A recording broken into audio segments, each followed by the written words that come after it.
Paul, McGuire, Grimes, ABC, Minneapolis, Cecily, Keegan-Michael. It is so great talking to both of you. I love Schmigadoon, and season 2 is, if not better than the first. So congratulations. Thanks for the Thank you, time. Thank you, Paul. Paul. Yeah. Now, you both have such a strong, rich history in sketch comedy, and I'm curious, does that translate at all, and does that come in handy for musical theater? Cecily, do you want to start that one? Well, I think comedy is a huge part of at least this musical theater that we're playing around in and Schmigadoon. And then I think just taking making a big meal out of one little sketch or something. I think there's always that number in a musical. Everybody's making a big meal of something. Absolutely. Keegan-Michael, what's your take on the connection between the two? Yeah, same thing. I think that in any given scene, you can take small parts of the scene and see them as sketches. And so when you can do that, it's invaluable to have that as a skill set. So that's my feeling about it, is that you really are allowing yourself more to do. Like she said, it's like there's always a little more on the plate than you thought. If you have sketch comedy in your background, I'm gonna get all the crumbs. And a willingness to make a fool of yourself, which Yeah. I think has to be there in music. You have to break into song. You have to be not afraid to make a fool of yourself. And it's really then up to the director to then tone you down if you do go. Yes. Yes. Now you're getting this. You're getting the picture now, Paul. No, absolutely. Yeah. Now, this era of musical theater, which I love, is so richly indebted to the history of the time, whether it's Hair, Cabaret, it's all about that era. Is there something that you learned in doing this research about music theater, the composers, or even the history that still sticks out to you? For me, it's interesting that I thought that Candor and Ebb, you think about them writing something like Cabaret or Chicago in this era, even though it was the 60s. So in my brain, I only think about Godspell and Hair and Jesus Christ Superstar, but you forget that they were writing these 20s musicals in the 60s. That was something that kind of dawned upon me as we were working on it. Yeah. Cecily, what about you? Well, I think someone told, I can't remember who said it, but I think someone was like, well, the thing about those movies, those musicals in the 60s and 70s, they were all on drugs. They all were dropping acid. And I thought, that's okay. So it doesn't all have to make sense necessarily. There's been some Andrew Lloyd Webber musicals that we've seen lately, and I'm like, what were you on when you wrote this? Right. Yeah. And it just shows the importance and how history repeats itself when these shows are still so relevant today. Mm-hmm. I'm curious, going on the themes of this season, what was the last time that someone did something good for you, and what was it? Last time somebody did something good for me, and what was it? I feel like my wife does something good for me every single day. I mean, just yesterday, just like, do you want lunch? Getting me. I mean, that's a tough one. Yeah, I feel like there's a bunch every day. I think the Midwesterners were very thankful for all of that. I'm like, oh my gosh, thank you so much. You did that for me. Thank you so much. Thank you. You brought me water. Thank you. I want water. I'm a Minnesotan, and that speaks volumes. Yeah. Sure. I really like the little things I think we take for granted sometimes are so important, Keegan. So that totally makes sense. I'm curious, what are the musicals that you sing along to in the car, in the shower, while you're in your kitchen making dinner that someone would find you belting out? I've been singing this one a lot because it's been in my mind. The Chicago, Titus's first song. Yeah, I have been. I was singing. Actually, I'm singing it today. Earlier today, before we started, I was singing Chicago. That's been in my head. Yeah. Pretty much running. The music from this thing gets in there. It's sticky. It is sticky. Yeah, I would agree with that one as well. Yeah. He is so good as the narrator, and you just. If you can catch all the Easter eggs that Cinco put in here, it's genius. I got the rap. This is fantastic. Thank you both for the time today, and I hope people love it just as much as I did. Thanks, Paul. Thank you. Take care. Thank you. Yeah, take care. Paul, McGuire, Grimes, ABC, Minneapolis. Jane, it is an absolute honor getting to talk to you. Music theater, Broadway royalty right here. So thank you for the time today. Oh, thank you. It's so nice to talk with you. Oh my God, the season 2 of Schmigadoon is so brilliant. My husband and I just loved it. So thank you. Oh, I'm so glad. I love God. that it's so different from season 1, that we just blast you into a new world and new decades of musical theater. Oh my God, it's genius. And speaking of that, I always feel like you are someone who is always game for like a music theater challenge. Did you have any input on your character or your huge number that you nail? Because there's so many Easter eggs to your whole career, like within that number. That's hilarious. I appreciate that you noted some of them. I appreciate that. Really, Bobby Flanagan came to me delivered from Cinco Paul in the genius creation that it is. I couldn't believe it. When I saw that Bobby gets her own vamp and every time she walks and talks, it starts playing, I was in my dreamland, really. And in Bells and Whistles, I love finding those little Easter eggs, whether it's even one towards my own career with Starlight Express and Roller Skating By, or the ones that Cinco has musically put into many of the musical numbers. That's just fun for me as a performer to bring those out and celebrate those. Yeah, absolutely. No, it's so great. One of the things I love about this era of music theater is that these shows are so inspired by real life current events of the time, whether it's Hair or Cabaret. As you were kind of looking into this era, was there something that stuck out to you, whether it's about the composers or the musicals or even the history that it's inspired by that you still kind of cling to? Well, these are my favorite decades of musicals. This is when I was a young girl just taking dance class in New Jersey, coming to see Broadway shows, and looking up to the women that were on the stage in these musicals. I saw Chorus Line 9 times. I saw Chicago with Gwen and Jerry Orbach and Cheetah as a little 8-year-old girl in like the third row, and Cheetah threw me a rose at the end of the show. And I literally, my eyes were wider than a Disney character's. I couldn't, I didn't know what to do. And I was so inspired by the way women were portrayed in those musicals versus the earlier musicals. This was when women got to show their sexuality and be quirky, and we're still the lead, but we're sassy and sexy. And I mean, if it sort of tracks when you think about those were the early influences in my career as someone just watching and going to Broadway, and then the roles I ended up taking or getting as an adult. Oh my God, I love everything about that. And you're right, like the Bob Fosse Kenderneb scores and those characters are just so rich. I'm curious, going on the themes of this season, when was the last time that someone did something to you that made you happy? Well, if it's about this, it's Cinco writing me these incredible parts in season 1 and season 2, and hopefully moving on that we become his merry band of players and get to be in more of his incredibly smart and clever creations.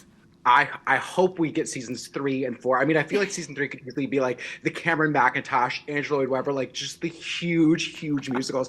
And you get to do like a little gender bending here with playing a Billy Flynn type character. Are there other gender bending roles you would love to do in the next era, in the next season? Oh, how interesting. I haven't thought about that yet. What male roles? Well, I've sort of done that in this one. What I liked about the gender bending in this show was that it aligned completely with the latest revival of Company. Bobby was played by a woman, and they made me Bobby instead of Billy, which was very clever and smart. I gotta think about that one. I've never thought about that yet. You may have stumped me. Let me put my thinking cap on. Who would I want to be? I love it. Maybe Jefferson and Hamilton? Oh, I love that. Oh my God, Jade, you're just giving me That's just a good musical number. I'm just a sucker for a show-stopping number. Who isn't? If you're in Broadway, who isn't? Who doesn't want their own musical theater big number? You misled the jury here on this one. I'm asking that question. Oh my God, I got the rap, Jane. This has been incredible. Thank you for just your career and what you bring to the table. So thank you for this. Oh, I appreciate it. Thank you so much. Yeah, take care, Jane. Paul McGuire Grimes, ABC Minneapolis. Dove, Aaron, it's really great talking to both of you again. I talked to you for the first season, and I love the second season as just as much, if not more, than the first. So thank you for the time today. Thank you. Thank you. Yeah, and Aaron, I want to start with you. Now that you're both are kind of in the Schmigadoon company of actors with Cinco, did you have any say on what role you would like to play this season, or did they come to you specifically with this idea? They came specifically with this. I mean, I think it was our hope and dream that we would kind of get to do more and really move into maybe the next time period of musicals, and that came true, which is amazing. But no, they came to me with this, and it was another situation where kind of the parts that I get to nod to in this, I've never gotten to do in my professional life. So I've kind of completed all of these in a way through the show, which has been great. Well, I think it's so fun for you all to be able to play unique characters that maybe you won't have a chance to play on Broadway, which is just exciting. Yep. Now, Dub, this era of musical theater is so richly inspired by actual history, whether it's Hair, Cabaret. Is there something that stood out to you, whether when you were studying this era, whether it's the composers or the history that you kind of held on to, that you were inspired by? Oh, good question. I mean, lucky enough, I feel like this is my kind of favorite era of musicals. So I didn't do, it's maybe unprofessional to admit, I didn't do too much studying because I felt like I knew them really well. You know, You'd already studied. Yeah, I'd studied. I spent my life studying. Yes. I was a student of this era of musicals. So no, I mean, Aaron beautifully said earlier, you know, how the messaging and the commentary in Cabaret is still very relevant today and is still, you know, was very bold at the time and is still very bold now and very relevant. But in terms of like, you know, what I took away from my character, I don't think anything that I didn't already feel was like very ingrained in me, being like a little baby musical theater nerd. Yeah. In the same way, yeah. I mean, getting to step into something that is, you know, the social commentary of Hair, especially in the same way as Cabaret, right? It's like this season also weaves in a lot of, I think, art imitating life, imitating art. There's political commentary and social commentary, and I think that's again, when it's done right in a musical, people don't realize it right away, and then afterwards they're like, oh wait, that's like that thing, or that's like that thing. So I think they do a really great job of that in this as well.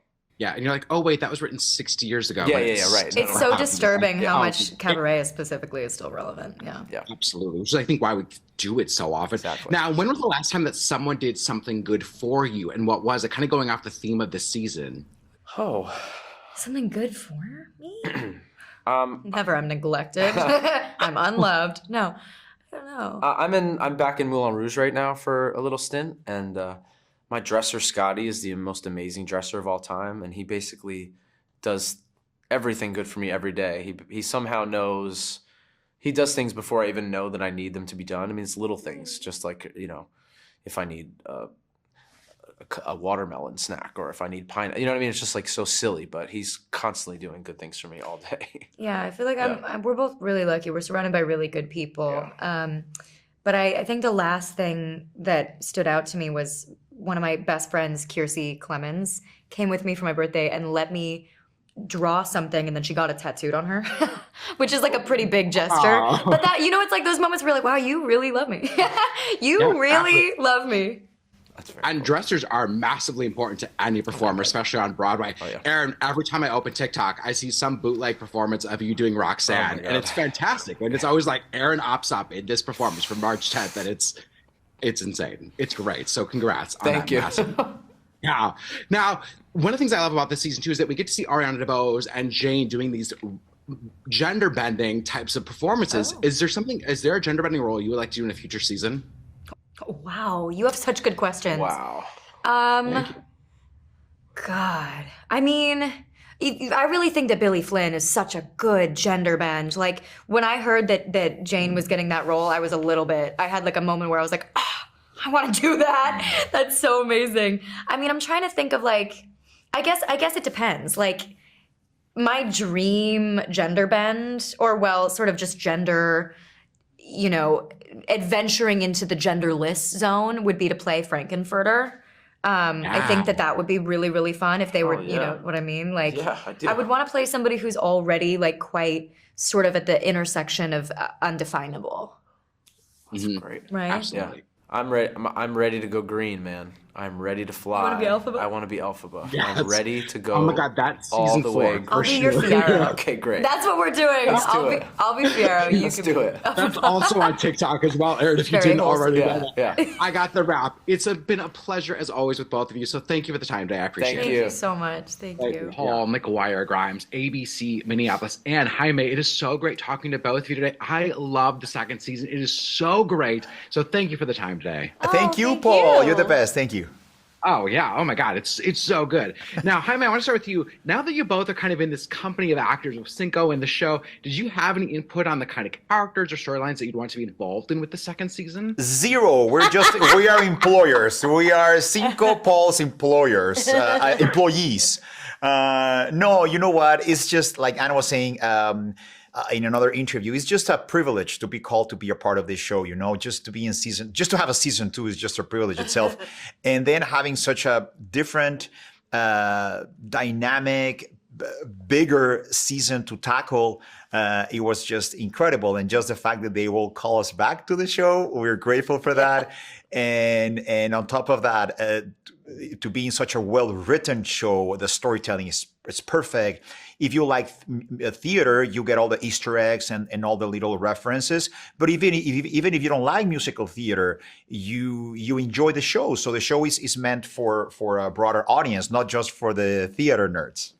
Oh, my husband and I have music theater backgrounds, and we just die laughing throughout most of the show and are trying to find all the Easter eggs that Cinco wrote into the show or just in the set design. It's genius. It's so good. Before Anne jumps in, let me tell you real quick, you should visit a YouTuber. His name is Mark Banani. He has a YouTube channel called Broadway by Ghostlight. He has little episodes showing every single Easter egg and reference of season 1, and he will have them as well for season 2. Even on the trailer, he found a lot of Easter eggs and references. I love it. I wish I had that kind of time to do that. That's amazing. Now, Anne, I think that this era of music theater is so rich in the history that these shows are inspired by, whether it's Hair or Cabaret. Is there something that stuck out to you when you were looking into either the composers, the scores, or even the real history that has stuck with you? Well, I mean, I think anybody who is trained in the theater as I've been is just, to me, this is my era because this is the stuff that was happening when I was growing up. So although I absolutely love season 1 and I'm a huge devotee of the golden age, these are like my shows. Do you know what I mean? So it's really thrilling to kind of like get to participate in this. My very first Broadway show was Pippin. So just that I watched, in the audience. So I'm thrilled. It's so fun. Like when Titus came in as the narrator, like Pippin right there. Like right off the bat. Right, totally. Now, going with the themes of the show, when was the last time that someone did something good for you, and what was it? That's a very good question. In my case, I love doing things for others. Now I'm going to talk like me. No, he does. He just brought in cream puffs for everybody here on the press day. But let me think. You have one? I don't have one off the top of my head. I mean, people are doing nice things for me all the time, pretty much. I just finished a run at City Center of an encore show called Dear World, and I just was sort of stunned at kind of the outpouring of kindness from my colleagues and from the audience. I felt like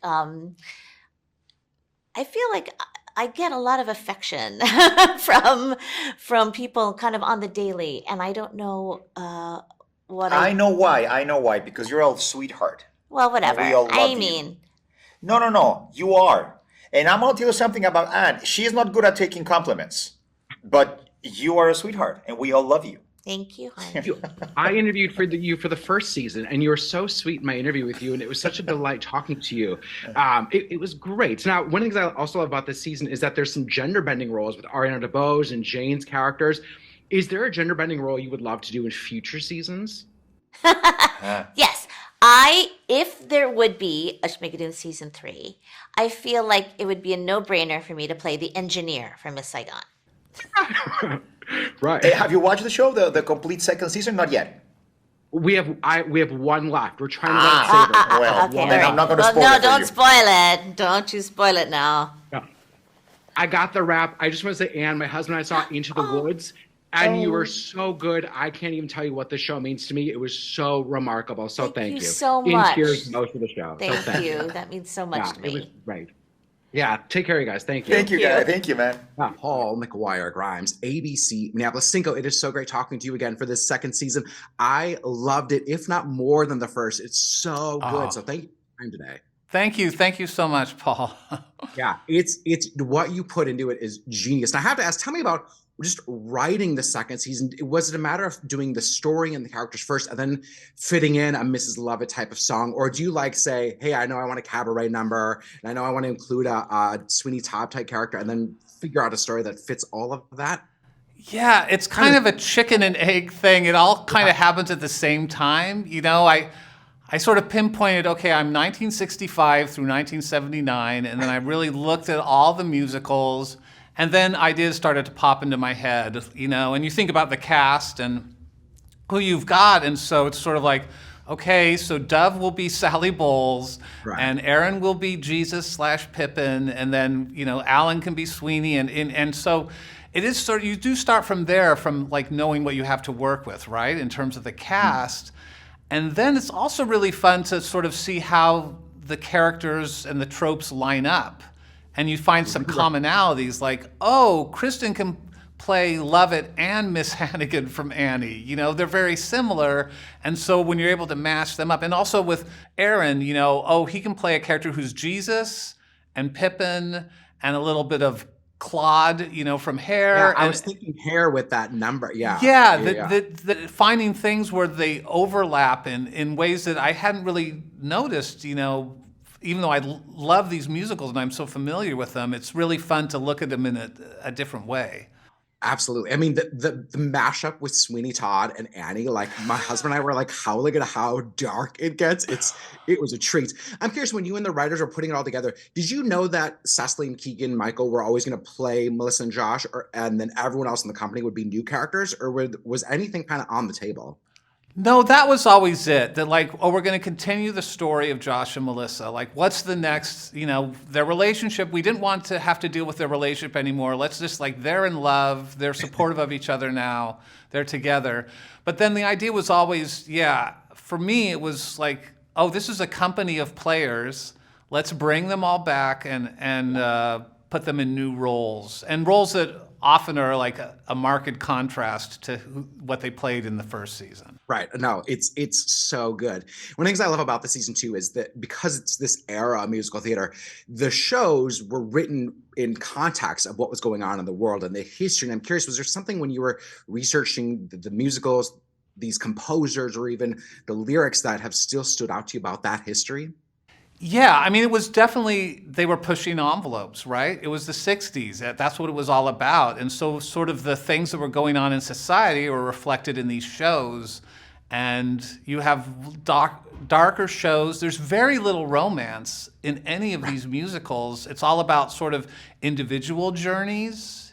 Mm-hmm. And then the endings are all ambiguous or darn right tragic, you know? And so it was really interesting when I saw that. I thought like, okay, so their journey has got to be about happiness. Like, how do you find happiness in a world that does not give you happy endings? Ooh. Well, okay, so then that just shows like how relevant all of these shows still continue to be, right? Because we're still doing cabaret and we're still doing Hair, and you're like, that show was written 60 years ago and it still applies. I'm curious, when was the last time someone did something that made you happy? Oh, today's everybody I've talked to has made me happy. Like the love for the show or the appreciation for the show, you know, that makes me happy. It's so fun for me to hear from people who really respond to the show and like it, you know, because I put my whole heart into it, as you can imagine, and the cast and everybody else does too. So, you know, it's a lot of work making a show like this. So it's so nice that it's received like this. My husband and I are music theater. We have backgrounds in music theater, so it is just right up our alley. We love finding all the Easter eggs. It's brilliant. So thank you for the time today. I think season 3 needs to be a Cameron McIntosh, Angela Lloyd Webber, like down that 80s rabbit hole of huge monstrosity show. So I'm hoping for it. So thanks for the time today. All right. Thanks a lot, Paul. Yeah, Bye-bye. Take care.